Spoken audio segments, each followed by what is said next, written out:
오늘 설교 제목을 세금을 내야 하나요? 라고 좀 이상한 내용으로 정했습니다. 오늘 본문에 나오는 사건이 세금에 관계된 얘기라서 그렇습니다.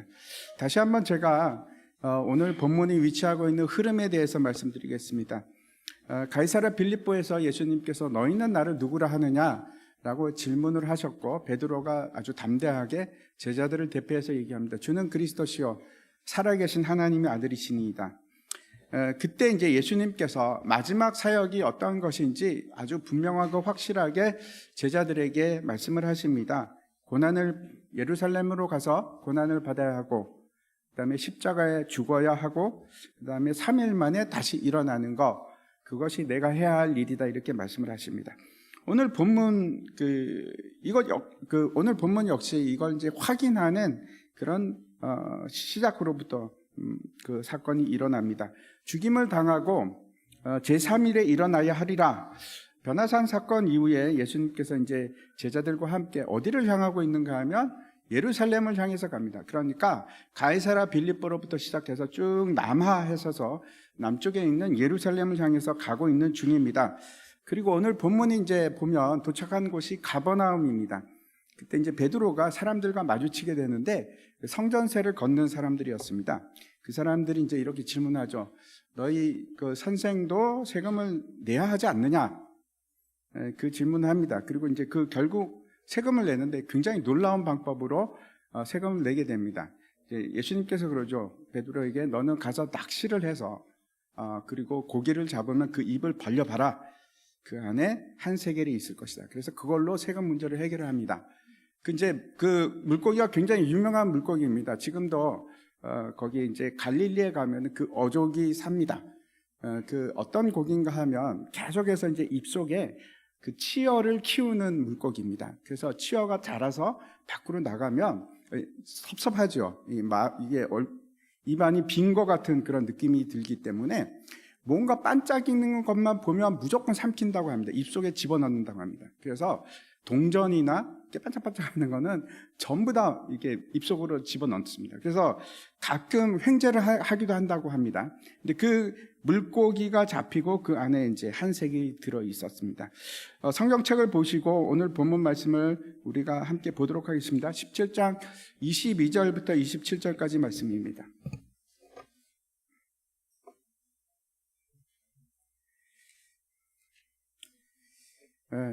교독하도록 하겠습니다. 제가 먼저 읽겠습니다. 갈릴리에 모일 때에 예수께서 제자들에게 이르시되 인자가 장차 사람들의 손에 넘겨져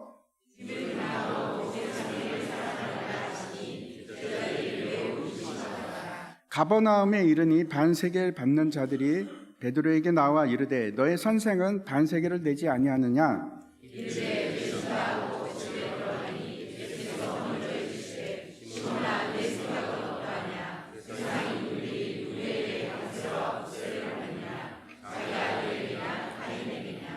베드로가 이르되 타인에게니이다. 예수께서 이르시되 그렇다면 아들들은 세를 면하리라.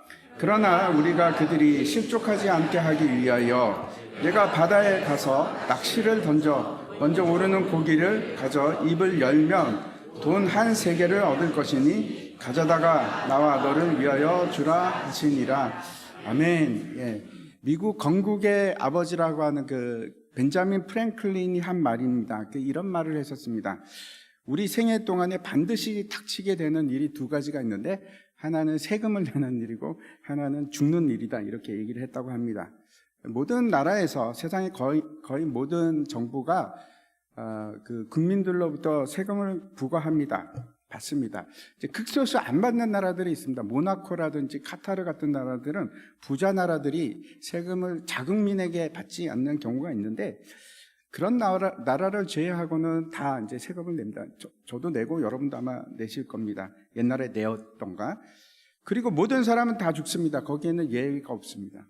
예외가 물론 있죠. 엘리야나 에녹 같은 사람은 죽지 않았죠. 그리고 바로 올라갔습니다. 물론 이제 예외 없는 법칙은 없는 것 같습니다. 아무튼 이제 죽음을 보지 않고 천국에 올라갔는데 우리는 다 죽음을 맞이합니다. 오늘 본문에서도 두 가지 주제가 이제 등장을 합니다. 하나는 죽음이고 하나는 세금입니다. 둘 다 사람들이 그렇게 피하려고 노력하는 것들 중에 하나인데, 먼저 본문 22절과 23절 말씀 보시기 바랍니다. 갈릴리에 모일 때에 예수께서 제자들에게 이르시되 인자가 장차 사람들의 손에 넘겨져 죽임을 당하고 제3일에 살아나리라 하시니 제자들이 매우 근심하더라. 22절 시작이 이제 갈릴리에 모일 때라는 말로 이제 시작을 합니다.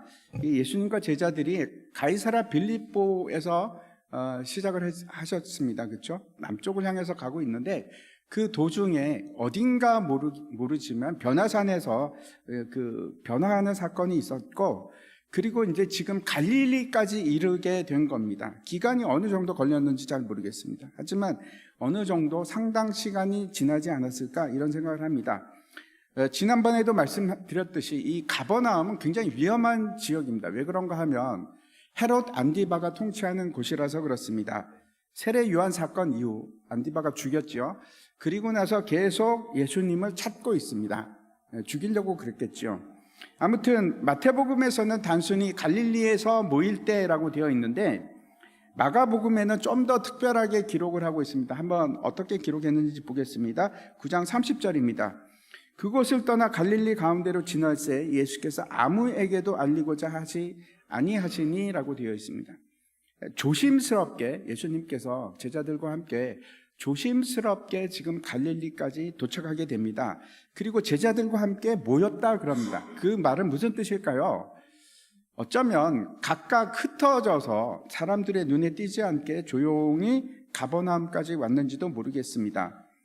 아무튼 이제 제자들과 예수님이 이제 다시 모이게 되었는데 갈릴리에서 그때 하셨던 말씀이 죽음에 관한 말씀입니다. 인자가 사람들의 손에 넘겨져야 할 것이고 그리고 죽임을 당한 후에 제3일에 살아나리라.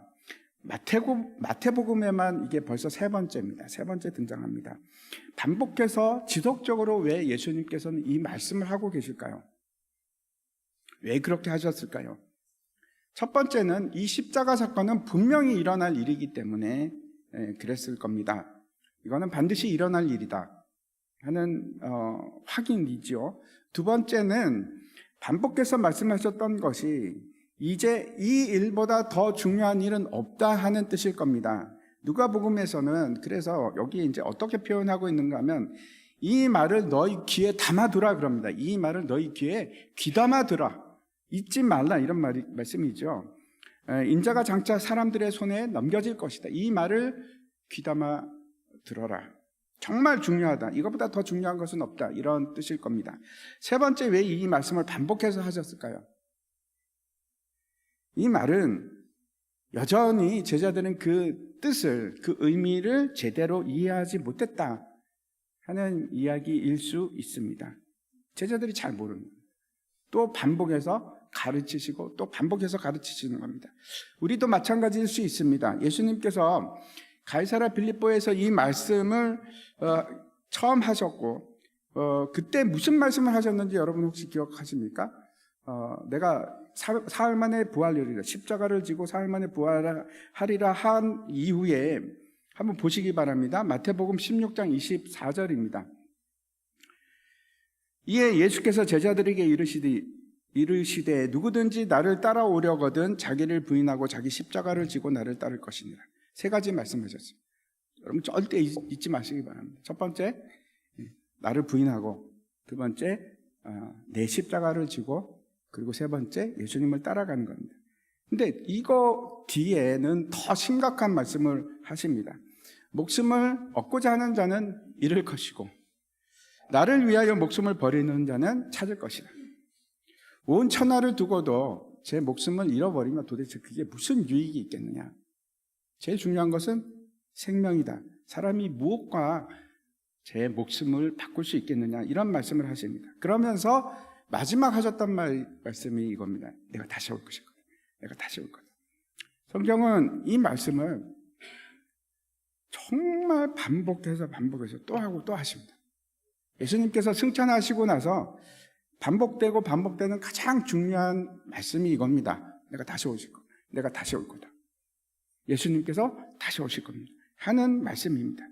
이것 마찬가지입니다. 반복하고 있는 이유가 있을 겁니다. 이 일은 반드시 일어납니다. 예수님은 오십니다.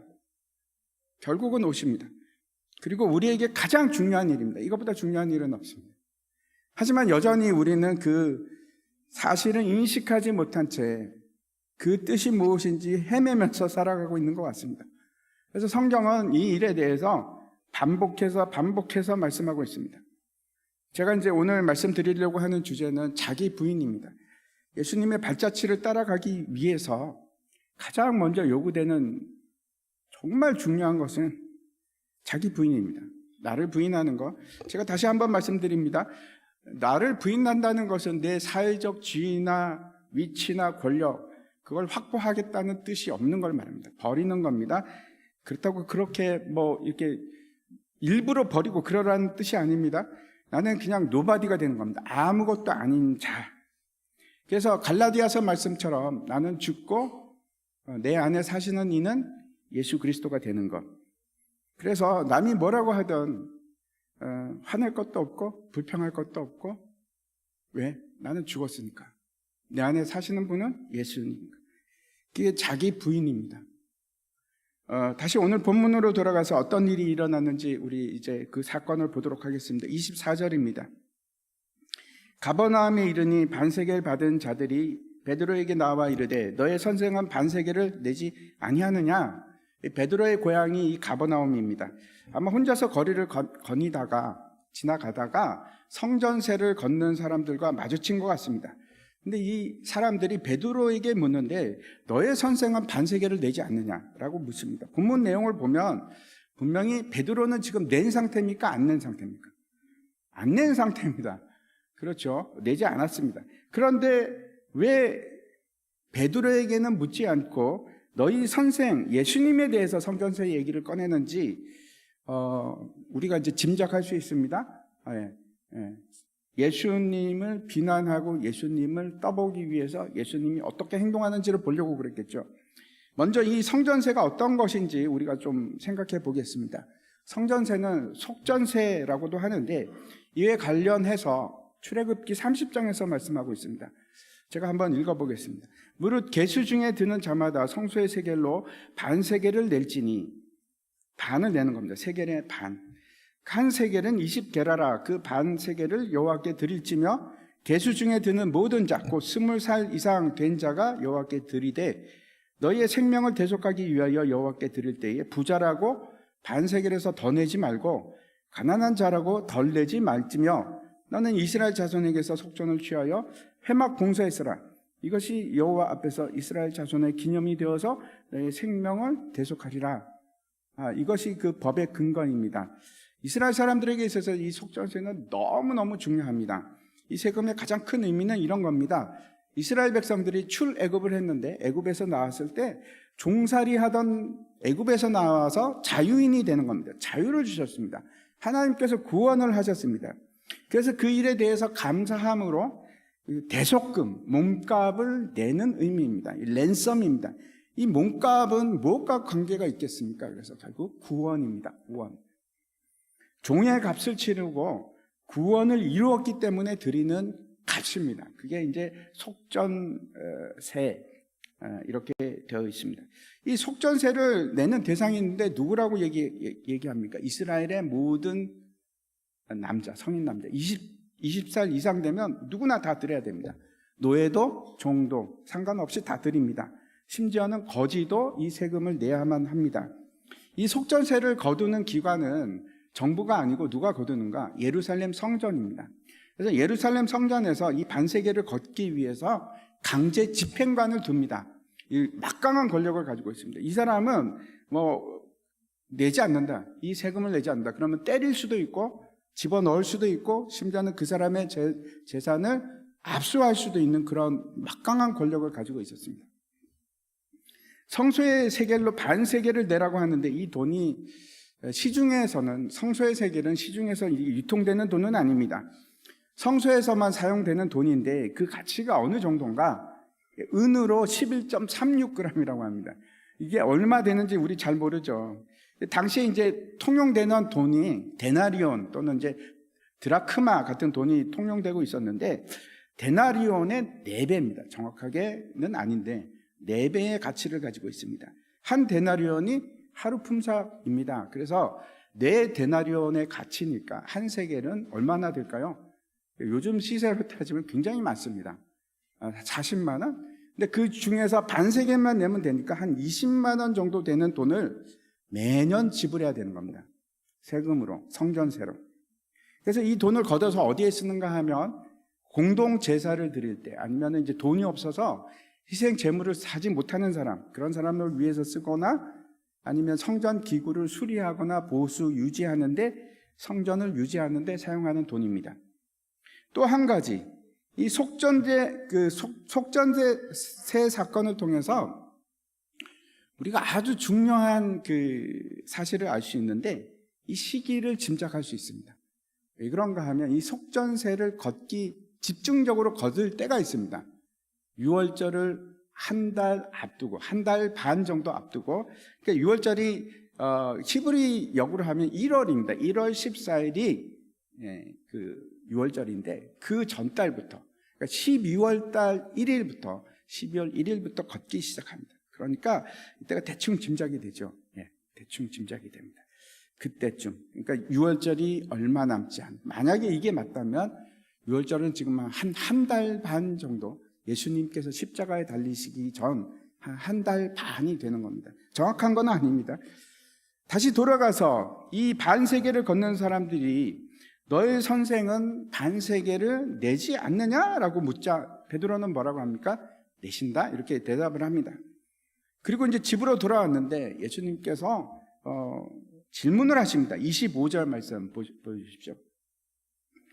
이르되 내신다 하고 집에 들어가니 예수께서 먼저 이르시되 시몬아, 내 생각은 어떠하냐? 세상 임금들이 누구에게 관세와 국세를 받느냐? 자기 아들에게냐 타인에게냐? 베드로가 이제 집으로 돌아오자 베드로가 묻지도 않았는데 말하기도 전에 예수님께서 먼저 질문을 하십니다. 성전세 얘기를 하고 돌아왔는데 갑자기 예수님께서 임금과 세금에 관해서 질문을 하시는 겁니다. 세상 임금들이 세금을 누구로부터 받느냐? 아들로부터 받느냐? 다른 사람으로부터 받느냐? 하는 질문입니다. 지금은 뭐 나라들이 왕정 국가가 아니고 다 공화정을 하지 않습니까? 그래서 왕이 주권을 가지고 있지 않기 때문에 우리는 뭐 대통령이 됐건 뭐 누구나 다 세금을 냅니다. 그런데 왕이 주권을 가진 나라에서는 다르지요. 모든 것이 왕의 것입니다. 왕이 세금을 냅니까? 세금 안 냅니다.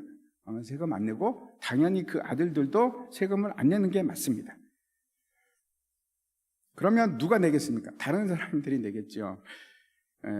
왕의 아들은 세금을 내지 않아도 됩니다. 여기에 대해서 이제 베드로가 뭐라고 대답하는지 26절 보시기 바랍니다. 베드로가 이르되 타인에게니이다. 예수께서 이르시되 그렇다면 아들들은 세를 면하리라.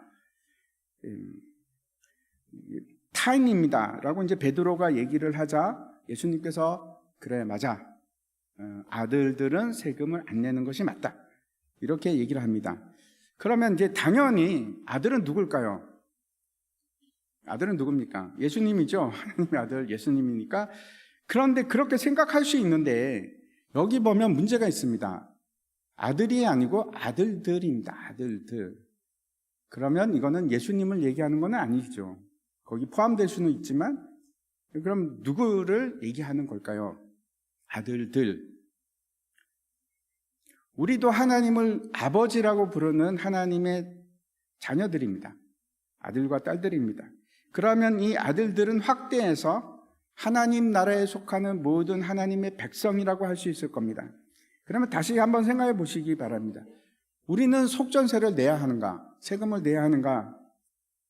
속전의 의미를 다시 한번 생각해 보면 앞에서 우리가 출애굽기를 본 바와 같이 생명을 대속하기 위한 것입니다. 그렇죠? 무슨 말씀인가 하면 생명을 얻기 위해서 내가 무언가를 지불하는 것이 속전세입니다.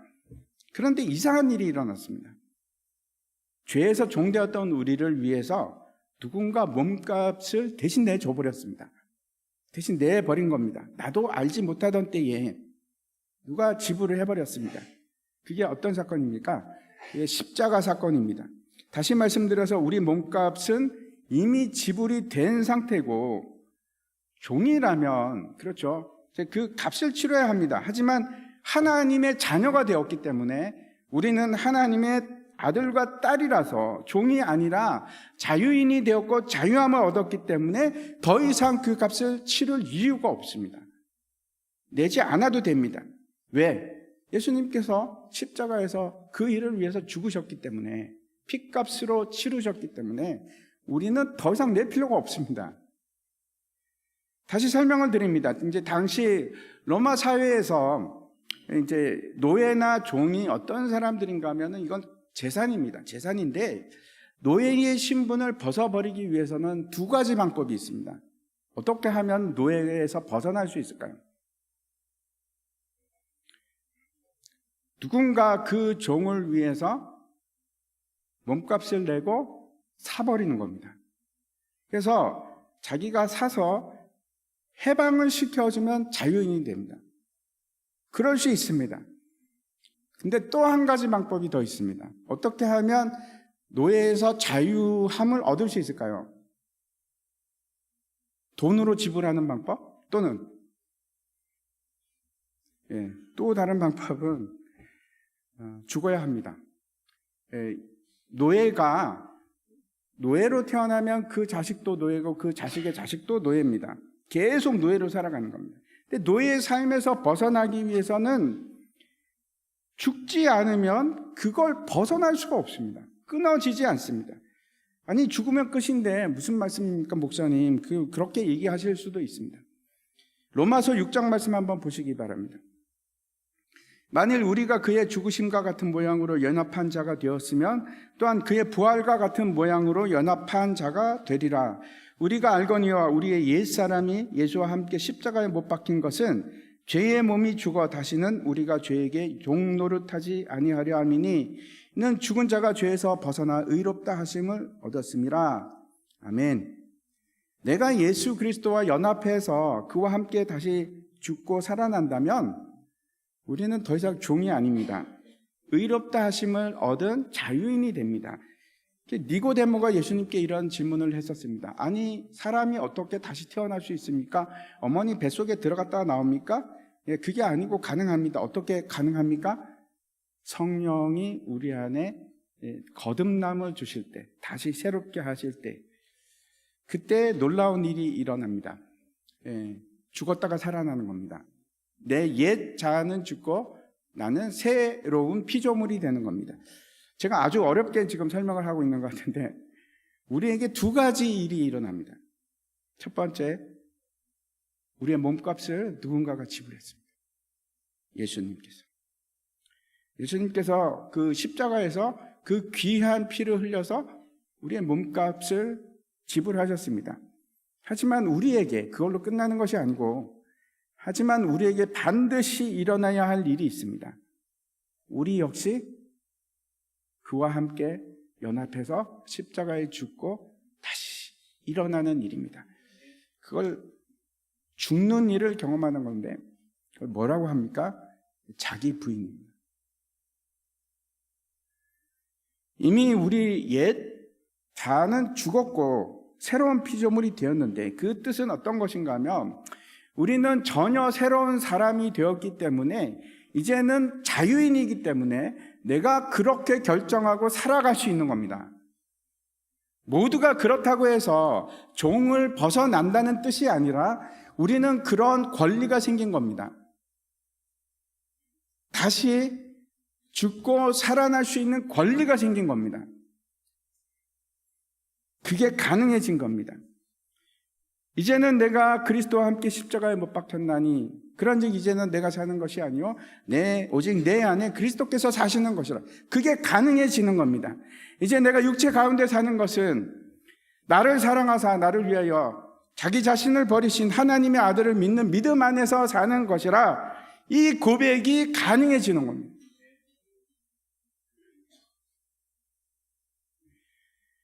예수님께서 십자가에서 죽으시고 그것으로 다 완결되고 나는 끝, 나는 해방, 자유, 그래서 끝나는 것이 아니라 내가 십자가에 매달려 죽고 다시 살아나는 일을 할 때, 그 일이 될 때, 십자가를 경험할 때, 그때 진짜 새로운 삶이 시작돼요.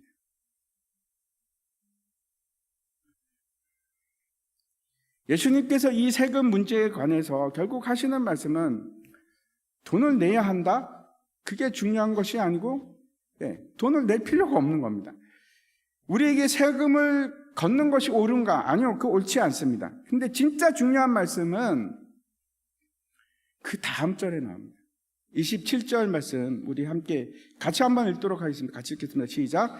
그러나 우리가 그들이 실족하지 않게 하기 위하여 내가 바다에 가서 낚시를 던져 먼저 오르는 고기를 가져 입을 열면 돈 한 세개를 얻을 것이니 가져다가 나와 너를 위하여 주라 하시니라. 뭐라고 말씀하시는가 하면 실족하지 않기 위해서라고 말씀을 하십니다. 이 실족하지 않게 한다 하는 것이 어떤 뜻인가 하면 그들이 걸려 넘어지지 않게 하는 것, 그들이 화나게 하지 않는 것, 그들이 죄에 빠지지 않게 하는 것, 그들이 분노하지 않게 하는 것, 그런 걸 얘기합니다. 성전은 하나님의 집입니다. 그리고 그 하나님의 집을 위해서 하나님의 아들이 세금을 내지는 않습니다. 구원을 이루신 분에게 속전세를 내라? 그건 말이 안 되는 겁니다. 그럼에도 불구하고 뭐라고 말씀하시는가? 너는 그 일에 순종하라. 그를 위해서 너는 그 일에 순종하라 이렇게 말씀하시는 겁니다. 베드로전서 말씀 한번 보도록 하겠습니다. 인간의 모든 제도를 주를 위하여 순종하되 혹은 위에 있는 왕이나 혹은 그가 악행하는 자를 징벌하고 선행하는 자를 포상하기 위하여 그의 보낸 총독에게 하라. 곧 선행으로 어리석은 사람들의 무식한 말을 막으시는 것이라. 너희는 자유가 있으나 그 자유로 악을 가리는 데 쓰지 말고 오직 하나님의 종과 같이 하라. 뭇사람을 공경하며 형제를 사랑하며 하나님을 두려워하며 왕을 존대하라. 베드로가 얘기하는 건 너무나 분명합니다. 모든 제도에 주를 위해서 순종하라. 왕을 존대하라. 사도 바울은 로마서에서 위에 있는 권세에 복종하라. 조세를 받을 자에게 조세를 주라. 다치고 두려워할 자를 두려워하고 존경할 자를 존경하라. 그렇게 말씀을 합니다. 우리가 정부에 대해서 얼마나 비판적이어야 하는가, 이 땅의 그 불의함에 대해서 뭐라고 어떻게 대처를 해야 되는가, 굉장히 중요한 문제죠. 우리의 삶이 그것 때문에 달라질 수도 있습니다. 사도 바울은 뭐라고 얘기를 하는가 하면 나를 본받아라. 너희도 우리와 같이 행하는 자가 되기를 원한다. 그렇게 얘기합니다. 성경의 말씀의 핵심은 아주 분명합니다. 우리는 이 땅에 나그네로 살아가는 사람들입니다. 성경에서 심지어는 우리를 이 땅의 시민권자라고 부르지도 않습니다. 우리의 시민권은 어디에 있습니까? 하늘에 속한 자로 하늘에 있습니다.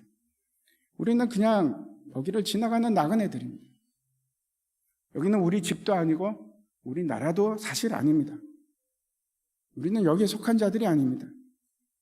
시민권이 여기 있지 않습니다. 베드로가 이 편지를 쓸 때는 엄청난 박해와 시련이 있을 때입니다. 로마 황제의 명령이 예수 믿는 자는 다 죽이는 거였습니다. 참 놀랍지 않습니까? 근데 담대하게 왕에게 순종하라고 합니다. 그 당시에 지금 쓴 겁니다. 왕에게 순종하라고 합니다. 왕을 존대하라고 합니다. 이해가 가십니까? 저는 이해가 잘 안 갑니다. 어떻게 이럴 수가 있을까? 다니엘에게 이런 일이 있었습니다. 그가 그 바벨론 메대로 넘어갔을 때 그 나라 이제 3명의 총리가 있었는데 그 중에 한 명이었습니다. 사람들이 그를 시기해서 이제 죽이려고 합니다. 죽이려고 해서 법을 제정을 합니다. 30일 동안, 앞으로 30일 동안 왕 외에 다른 신에게 절을 하거나 기도를 하는 자는 사자굴에 집어넣겠다. 이게 이제 법이었습니다. 다니엘이 어떻게 했을까요? 예, 무시하고 기도합니다. 매일 같은 시간에 기도하다가 체포가 됐습니다. 다니엘이 어떻게 했을까요? 저항하지 않습니다. 그냥 받아들였습니다. 사자굴로 갔습니다. 우리가 살고 있는 곳이 바벨론입니다. 바벨론 땅입니다. 이 바벨론 땅에서 살아가는 우리들은 과연 어떻게 살아갈 것인가? 우리가 진리 가운데 있고 심지어 우리가 굉장히 도덕적이라고 해도 세상은 우리 편이 된 적이 없습니다. 우리 편이 아닙니다. 많은 사람들이 이 세상을 우리가 어떻게 해서든지 고칠 수 있으리라, 변화시켜서 더 나은 사회를 만들고 세상을 만들 수 있으리라, 그런 긍정적인 생각을 가지고 그렇게 합니다. 그리고 지금도 그런 생각을 가지고 있습니다. 좋습니다. 여러분 어떻게 생각하십니까? 그게 가능할까요? 그런 마음은 좋습니다. 그런데 그게 가능한가? 미래의 모습은 지금보다 더 나아지리라고 확신할 수 있습니까? 아마 그렇게 생각하시는 분들이 많이 계실 겁니다. 그런데 그건 우리 생각이고 제 생각과 여러분 생각이고, 성경은 어떻게 말씀하고 있는가? 성경은 어떻게 말씀하고 있을까요? 더 나아지고 좋아진다고 말씀합니까? 아니요, 그렇지 않습니다. 엔트로피의 법칙이 적용이 된다고 말씀합니다. 점점 더 악해지고 점점 더 나빠질 것이라고 그렇게 말씀합니다. 저도 이것이 옳지 않다고 생각하면 막 속이 뒤집어집니다. 욱할 때가 굉장히 많습니다. 성질 같으면 총이라도 들고 나가서 싸우고 싶을 때도 있습니다. 부당한 일이라면 저는 어떤 때는 막 참지 못하고 막 앞뒤 안 가리고 싶고 그럴 때가 있습니다. 그러면 일어나야 되지 않을까요? 그게 뭐 대통령이 됐던 왕이 됐던 저도 못 참습니다. 저의 마음도 똑같습니다. 실제로 저는 젊었을 때 그렇게 살았습니다. 근데 그건 제 생각이고 세상이 말하는 생각이고, 성경은 전혀 그렇게 얘기를 하질 않습니다. 답답하죠. 때로는 성경이 답답하죠. 위에 있는 권세에 순종하라고 합니다. 성경이 그래서 틀렸습니까?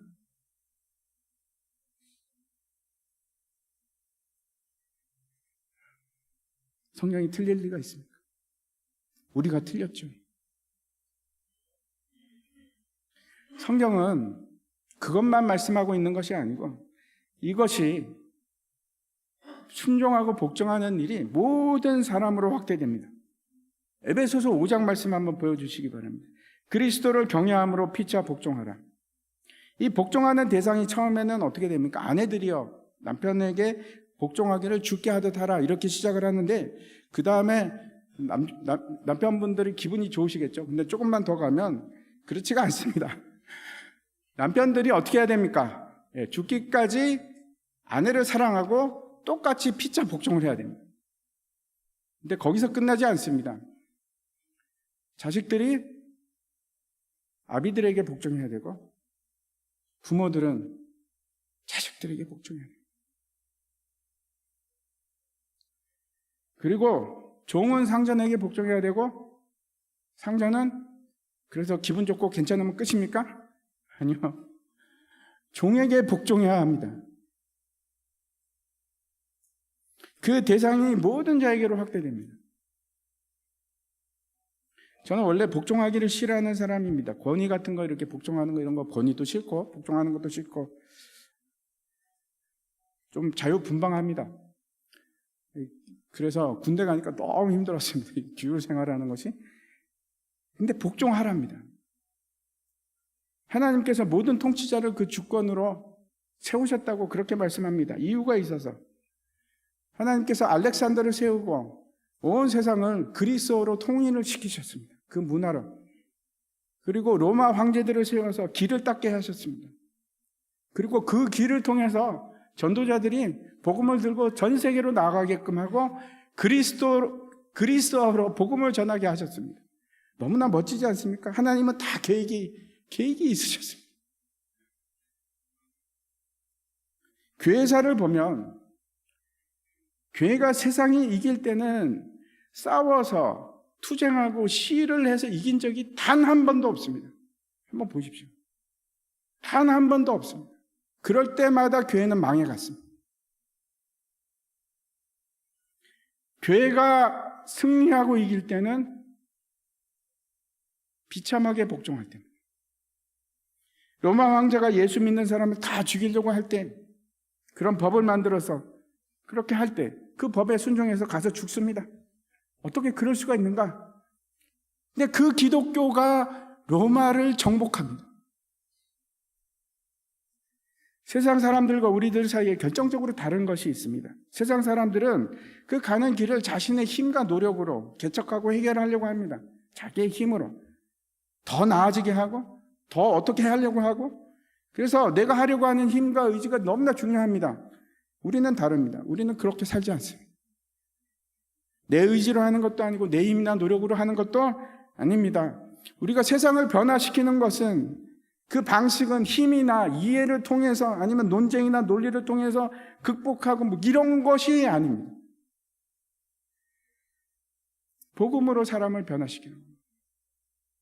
아무리 내가 억압하고 눌리고 찍어 눌려갖고 그걸 굴복시켜도 변하지 않습니다. 똑같습니다. 세상은 변하지 않습니다. 그렇게 갖고 변하지 않습니다. 변화는 어디에서 일어나는가 하면, 모든 사람이 하나님의 법을 진심으로 받아들일 때, 그때 그 사회가 변하기 시작하는 겁니다. 하나님의 법을 섬기기 시작할 때 세상의 법이 변화하기 시작하는 것이지, 그게 무력이나 힘이나 어떤 데모나 이런 걸로 되질 않습니다. 복음이 유일한 방법입니다. 성경은 하나님께만 복종할 것을 명하고 있는 것이 아니고 세상 모든 사람들에게 복종하랍니다. 정말 쉽지 않습니다. 친구가 나에게 잘해주면 내가 잘해줄 수 있습니다. 복종할 수도 있습니다. 그게 세상의 방식입니다. 근데 성경이 요구하는 것은 아주 급진적입니다. 그 친구가 나한테 잘못할지라도, 옳지 않을지라도, 싫어도 잘해주라고.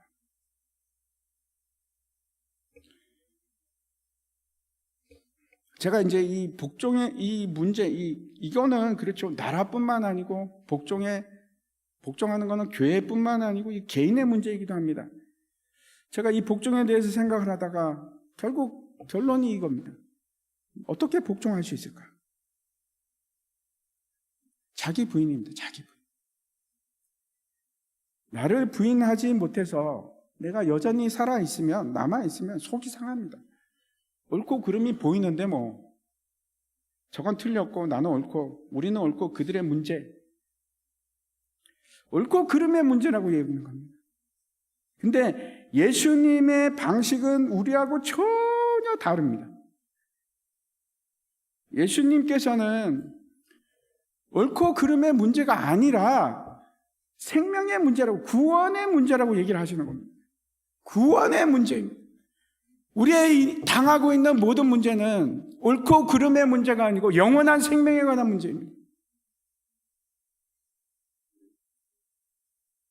빌립보서 말씀 한번 보여주십시오. 너희 안에 이 마음을 품으라. 곧 그리스도 예수의 마음이니 그는 근본 하나님의 본체시나 하나님과 동등됨을 취할 것으로 여기지 아니하시고 오히려 자기를 비워 종의 형체를 가지사 사람들과 같이 되셨고 사람의 모양으로 나타나사 자기를 낮추시고 죽기까지 복종하셨으니 곧 십자가에 죽으심이라. 정말로 잘 생각해 보시기 바랍니다. 예수님이 하나님이신데 하나님과 동등됨을 취할 것으로 여기지 않으셨답니다. 포기하셨습니다. 그 권리, 자기의 주장과 자기의 권리를 포기하셨습니다. 그리고 어떻게, 그 다음이 중요합니다. 어떻게 되셨습니까?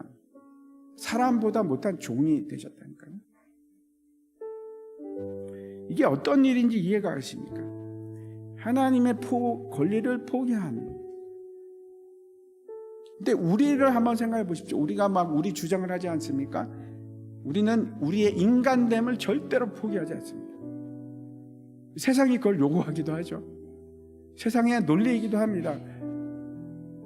내가 인간인데, 내 권리가 있는데 기본권 보장하라? 어떻게? 그게 맞다고 생각합니다. 우리는 그게 맞다고 생각하고 그게 옳다고 생각합니다.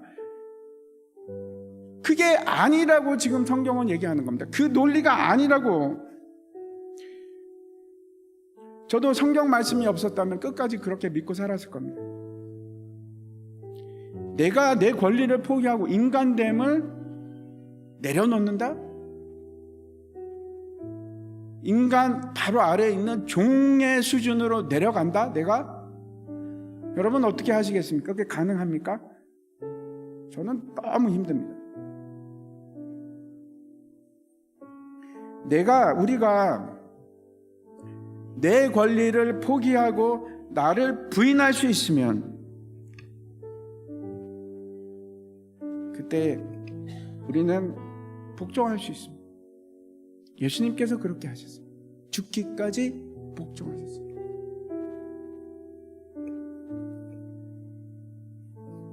우리가 그때 아내에게도 복종하고 남편에게도 복종하고 내 자식들에게도 복종하고 높은 분들에게 복종할 뿐만 아니고 나보다 아래에 있는 사람들에게도 복종하고. 이제 제가 말씀을 마치려고 합니다. 고린도전서 9장 말씀 보시기 바랍니다. 내가 모든 사람에게서 자유로우나 스스로 모든 사람에게 종이 된 것은 더 많은 사람을 얻고자 합니다. 여러분 이해가 가십니까?